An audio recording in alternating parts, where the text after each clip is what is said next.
guys, sa mga gustong bumili ng washing machine, tips ko sa inyo guys, huwag na kayong maghanap pa ng iba. Hindi ko naman sa ini-endorse tong Hanabishi, pero subok na guys. Isa ako sa magpapatunay niyan.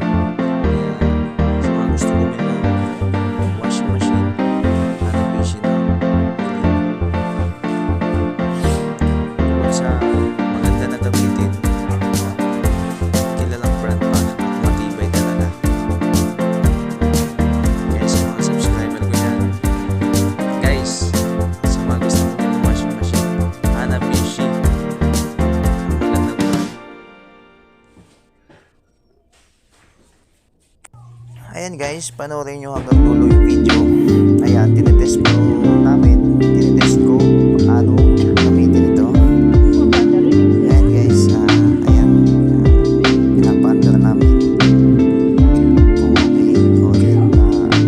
Bago namin binili, na-test na rin to.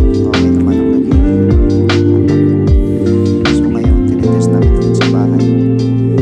So, bukod sa maganda na, yun, talagang hindi ka na mahihirapan pang mag-kusot-kusot. Hanabishi HWM 470 Black guys, wala akong masabi, ang ganda. Kaya ano bang hinihintay nyo? Mag-Hanabishi na kayo. Ayan guys, yung hose na hinawakan ko, ayan yung daluyan ng tubig para papunta doon sa washing machine. Hindi ka na mahirapan mag-sabot-sabot pa salin doon sa baba para ilagay doon sa washing machine.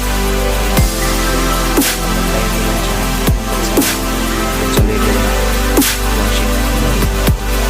Tsaka yung nasa kanan lang ko guys,